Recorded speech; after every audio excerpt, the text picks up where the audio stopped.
नमस्कार, जनता टीवी देख रहे हैं आप। आपके साथ मैं हूं अंजलि भंडारी और रुक करेंगे खबरों की ओर। तो सीएम धामी ने सोशल मीडिया प्लेटफॉर्म एक्स पर पोस्ट कर प्रथम गुरु श्री गुरु नानक देव जी के ज्योति ज्योत दिवस पर कोटिशा नमन किया है और लिखा, प्रेम एवं समानता का संदेश देने वाले महान समाज सुधारक, सिख पंथ के संस्थापक एवं प्रथम गुरु श्री गुरु नानक देव जी के ज्योति ज्योत दिवस पर कोटिशा नमन। आपके द्वारा दी गई शिक्षाएं सदैव प्रकाश पुंज के समान हैं, मानवता का मार्गदर्शन करती रहेंगी।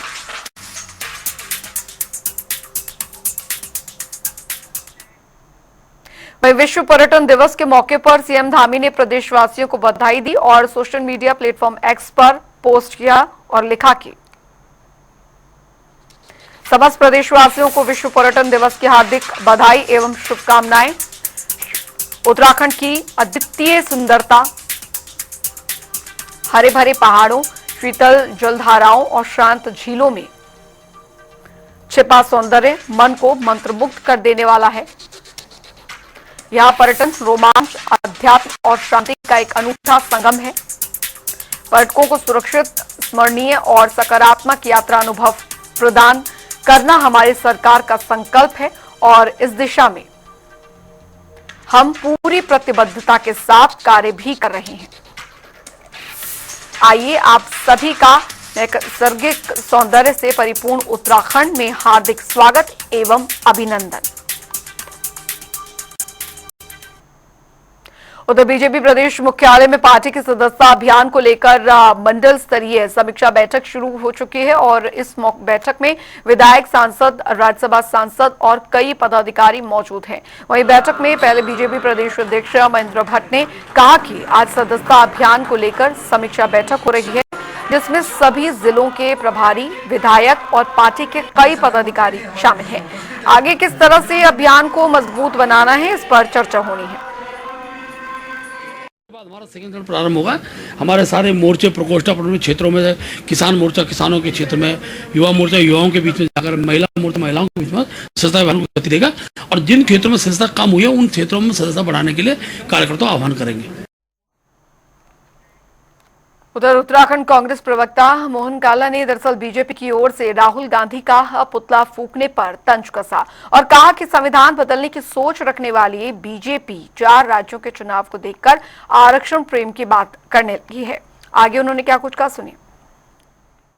देखिए, पूरा देश का आम जनमानस और दलित समुदाय जानता है कि अगर दलितों के प्रति घृणा और नफरत करने का काम किसी ने किया तो वो भारतीय जनता पार्टी के खून में, भारतीय जनता पार्टी का कृत्य है। भारतीय संविधान पर लगातार अगर प्रहार करने का काम किसी ने किया तो 2014 से और आज 24 तक हम लगातार देख रहे हैं कि किस तरीके से समय समय पर संविधान को तार तार करने का काम नरेंद्र मोदी जी के नेतृत्व में उनकी सरकार करने का काम कर रही है।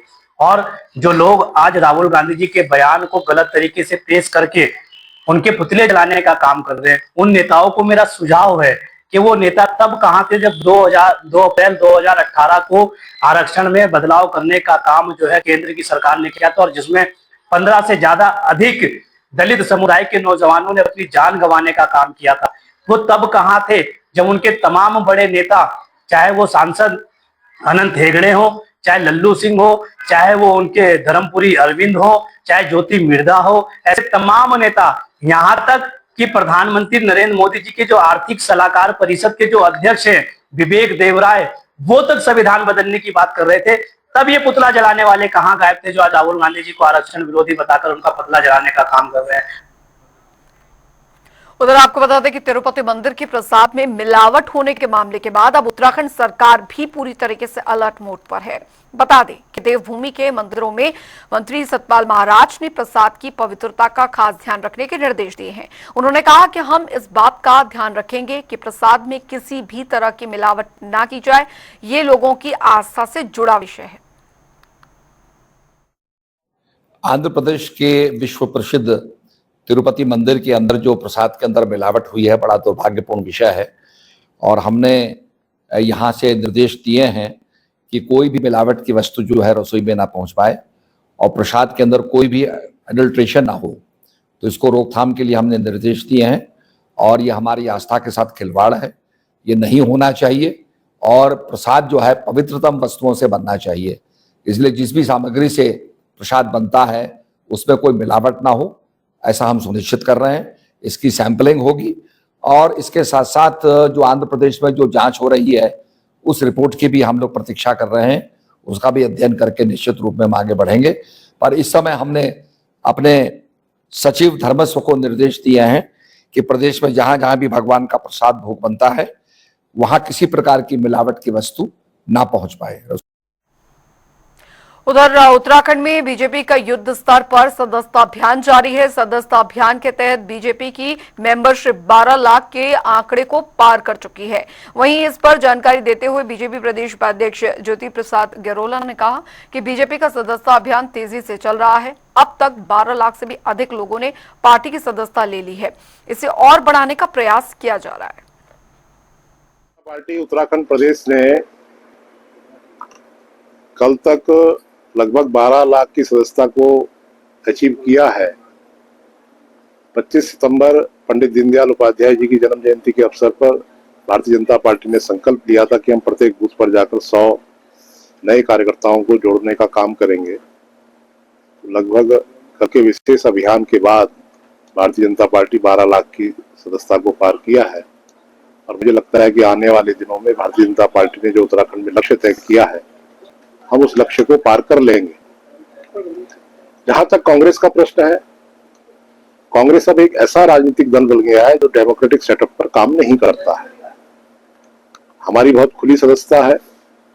भारतीय जनता पार्टी का कैडर अपने बूथों पर, अपने मंडलों में, अपने शक्ति केंद्रों में जाकर लोगों को जोड़ने का काम कर रहा है। समाज के सभी वर्गों में भारतीय जनता पार्टी की सदस्यता को लेकर बहुत अधिक उत्साह है। आपको बता दें कि देहरादून में डेंगू की रोकथाम के लिए दरअसल नगर निगम लगातार काम कर रहा है। इस पर देहरादून के नगर आयुक्त गौरव कुमार ने कहा कि डेंगू को रोकने के लिए निगम की ओर से कार्रवाई भी की जा रही है। हमने अब तक लापरवाही बरतने वालों से कुल मिलाकर 1 लाख रुपए तक का चालान वसूला है। आगे भी इस पर अपनी पैनी नजर बनाए रखेंगे। लगातार इसमें चालानी कार्रवाई और लार्विसाइडल का छिड़काव किया जा रहा है। कल भी, जैसा आज आपने समाचार पत्र में पढ़ा होगा, कल भी हमारे द्वारा चालान किए गए हैं लगभग 1 लाख रुपए की राशि के। और जब से सीजन शुरू हुआ तब से लगातार चालान की कार्रवाई की जा रही है। इसके अतिरिक्त लार्विसाइडल और फॉगिंग के लिए भी आशा कार्यकर्त्री के साथ मिलकर हमारे सुपरवाइजर्स और हमारे कर्मचारी लगातार काम कर रहे हैं। उधर आपको बता दें कि प्रदेश की सभी सड़कों को गड्ढा मुक्त करने का प्रयास भी किया जा रहा है। दरअसल सीएम धामी ने हाल ही में अधिकारियों को प्रदेश की सभी सड़कों को 15 अक्टूबर तक गड्ढा मुक्त किए जाने के निर्देश दिए थे, जिसके बाद से ही लगातार काम जारी है। इस पर अब ज्यादा जानकारी देते हुए देहरादून जिलाधिकारी सविन बंसल ने कहा कि संबंधित विभाग खराब हुई सड़कों को लगातार चिन्हित करने का काम भी कर रहे हैं और ताकि खराब हुई सड़कों को जल्द से जल्द गड्ढा मुक्त किया जा सके। डिपार्टमेंट्स ने ऑलरेडी मैप किए हुए हैं से रोड्स और पैचेस। आज भी डिपार्टमेंट के ज़रिए और हमारे लोकल मजिस्ट्रेट से उनके ज़रिए संयुक्त एक रिकॉग्नाइजेंस भी किया गया है। सो इसमें डिपार्टमेंट को जो भी सपोर्ट होगा वो एडमिनिस्ट्रेशन द्वारा प्रदत्त किया जाएगा। उधर हल्द्वानी में ट्रैफिक व्यवस्था को लेकर हमारे संवाददाता ने नगर निगम के कार्यालय के बाहर जायजा लिया। देखिए खास रिपोर्ट। शहर में जहां एक तरफ आज डीजीपी अभिनव कुमार मौजूद हैं और ट्रैफिक व्यवस्था को लेकर बड़ी बड़ी बातें यहां की गई हैं, तो उसी ट्रैफिक व्यवस्था की तस्वीर हम आपको दिखाने जा रहे हैं। नगर निगम हल्द्वानी का ये कार्यालय है। तस्वीरों में आप देख सकते हैं नगर निगम हल्द्वानी है और नगर निगम के बाहर की ये तस्वीरें आप देखिए। पहले ट्रैफिक को लेकर कितना अवेयर है कि जो कूड़ा उठाने की गाड़ियां हैं वो सड़कों पे खड़ी हैं। पूरे नगर निगम की जो सड़क है, जो रोड है बाहर, उस पे ये गाड़ियां खड़ी हैं। और पीछे की तस्वीरें मैं आपको दिखाऊं, ये जो तस्वीर है ये नैनीताल रोड की है, जहां निगम की जेसीबी, ट्रैक्टर और अन्य जितनी भी गाड़ियां हैं वो सड़क पे बिल्कुल बेतरतीब खड़ी हैं। ट्रैफिक किस तरीके से निकल रहा है ये आप देख सकते हैं। 2 लेन के रोड होने के बावजूद एक आधी लेन की जगह छोड़ी गई है जिसमें ट्रैफिक निकल रहा है। और कैमरा देखने के बाद जेसीबी यहां से आप देख सकते हैं मूव कर रही है। तो ये हाल है हल्द्वानी नगर निगम का, जहां नियमों की धज्जियां उड़ाई जा रही है, जहां जो भी ट्रैफिक में काम करते हैं, जो भी ट्रैफिक पुलिस है, ट्रैफिक में काम करने वाले लोग हैं, उनकी इस पर नजर नहीं जाती है, उनकी इस पे कतई नजर नहीं जाती है। और ना ही निगम के जो अधिकारी हैं, जो नगर निगम के जो अधिकारी हैं, उनकी भी इस पे बिल्कुल नजर नहीं है। उनकी बिल्कुल ये कतई नजर से दूर है कि हमारी गाड़ियों की वजह से ट्रैफिक जाम लगता है और हमारी गाड़ियां बेतरतीब खड़ी रहती हैं। आप देख सकते हैं ये नगर निगम के अंदर से गाड़ियां निकल के आ रही हैं और इन्हीं की गाड़ियां जो हैं, वो चाहे वो कूड़े की गाड़ियां हों या फिर इनकी अपनी गाड़ियां हों, सड़क पे इस कदर अतिक्रमण करके बैठी हुई हैं कि जैसे ये सड़क ना होके कोई पार्किंग स्थल हो। जनता टीवी के लिए संजय प्रसाद, हल्द्वानी से। बढ़ेंगे आगे। उत्तर प्रदेश में महिला सुरक्षा को लेकर सरकार और महिला आयोग गंभीर है। इस पर महिला आयोग के अध्यक्ष कुसुम कंटवाल ने कहा कि हम महिलाओं की सुरक्षा को लेकर काफी सजग हैं। कई केसों में महिलाओं को बहला फुसलाकर अपने साथ ले जाने के मामले सामने जरूर आए हैं, जिनकी रोकथाम के लिए आयोग और सरकार साथ में काम कर रहा है। बिल्कुल, आयोग और पुलिस का तो आपस में समन्वय बना रहता है और हर केस में ज्यादातर मैं लगती हूँ कि मेरा खुद का डिस्कस होता रहता है पुलिस से।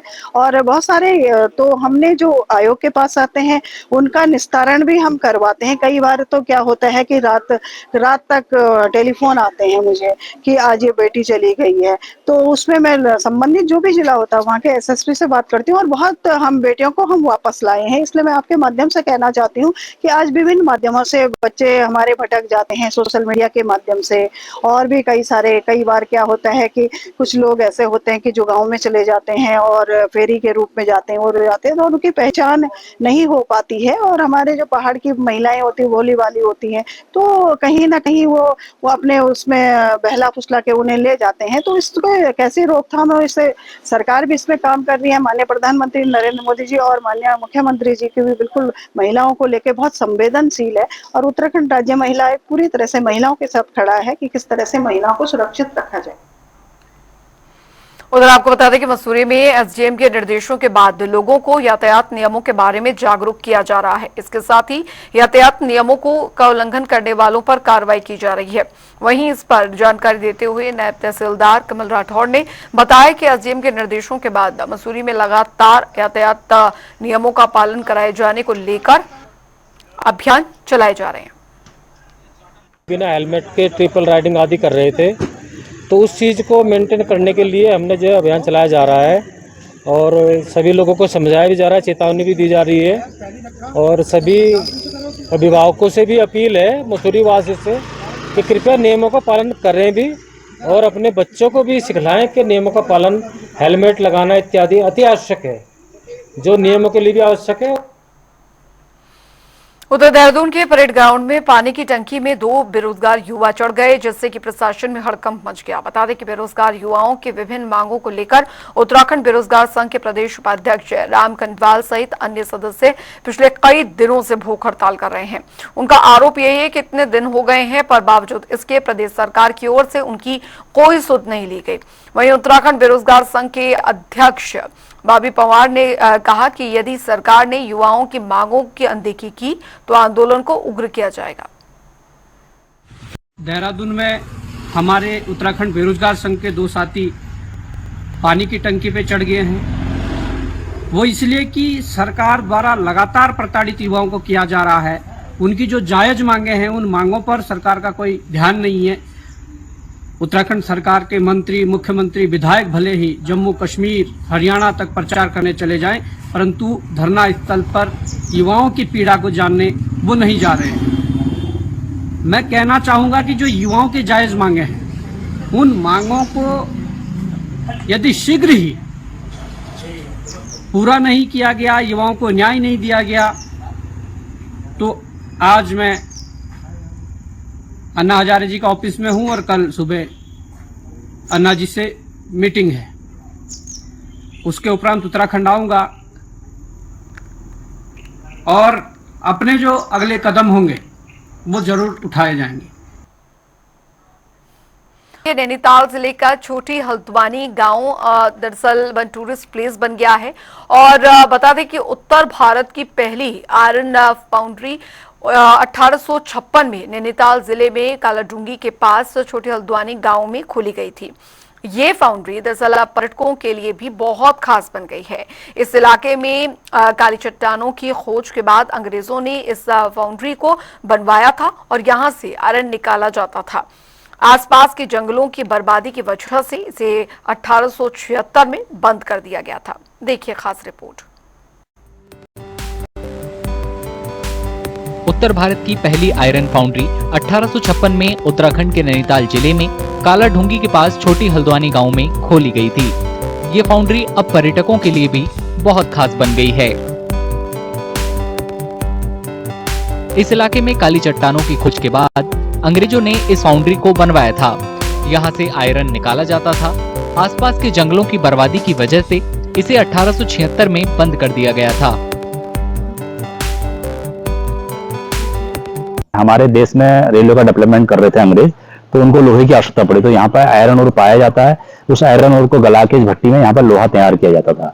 इस लोहे को ठंडा करने के लिए यहाँ पर अंग्रेजों ने बौर रिवर से बौर कैनाल बनाई। उस कैनाल का पानी लोहे को ठंडा करने के लिए उपयोग में लाया जाता था और इस लोहे को गर्म करने के लिए लकड़ी की आवश्यकता पड़ी, तो यहाँ पर जंगल काफी कटने लग गए थे। तो जंगल को बचाने के लिए उसमें तत्कालीन जो हमारे यहाँ पर कुमाऊं कमिश्नर थे सर हेनरी रेंजे, उन्होंने देखा कि इसी प्रकार से अगर हम लोहा बनाते रहेंगे तो हमारे यहाँ का कालाढूंगी का जंगल खत्म हो जाएगा। तो उन्होंने 1876 में इसको बंद करा दिया था। जो कालाढूंगी जो नाम है ये समझ लीजिए, काला ढूंग यानी ढूंग को पत्थर कहते हैं, यानी काले पत्थरों से लोहा, कच्चा लोहा बनाने का काम उस समय किया जाता था ब्रिटिश काल में। और डेविड एंड कंपनी थी, 1858 में उसने आयरन फाउंड्री वहां स्थापित की। अगर आप वहां जाएंगे तो 4 वहां पे संरचनाएं भी मिलेंगी जहां पे गलाया जाता था पत्थरों को और उससे लोहा बनाया जाता था। एक बौर कैनाल है, वो नदी है जिससे उसको ठंडा करने का काम पानी आता था। तो पूरी बौर नदी से नहर लाई गई थी बहुत कई किलोमीटर की और उस फाउंड्री तक पहुंचाई गई थी। विरासत बन चुकी इस फाउंड्री को देखने के लिए बहुत से लोग छोटी हल्द्वानी गांव में पहुंचते हैं। आज मैं अपनी फैमिली के साथ यहाँ पे आयरन फाउंड्री देखने आया था कालाढूंगी पे, तो काफी अच्छा लगा यहाँ पे देख के कि यहाँ पे लोहा कैसे बनता है। हमें सीखने को मिला कि कैसे यहाँ पे लोहा बनता है। और उससे पहले हमें सुनने में आया था, हमने पता करा तो उन्होंने कहा कि यहाँ पे पेड़ वेड़ कटते तो इस वजह से आयरन फाउंड्री बंद हो गई थी। तो इसलिए काफी नई चीज आज एक हमने देखी। उत्तर भारत की पहली आयरन फाउंड्री यहाँ पे है, जिसे देख के हमें काफी अच्छा लगा और हम चाहते भी हैं सरकार से कि इसमें कुछ काम वाम कराया जाए और इसे आगे बढ़ाया जाए। और ज्यादा पर्यटकों को आकर्षित करने के लिए उत्तराखंड पर्यटन विभाग इस इलाके का विकास के साथ साथ सौंदर्यीकरण भी कर रहा है। चलिए इसी के साथ उत्तराखंड की खबरों में अभी के लिए फिलहाल इतना ही। वक्त एक छोटे से ब्रेक का।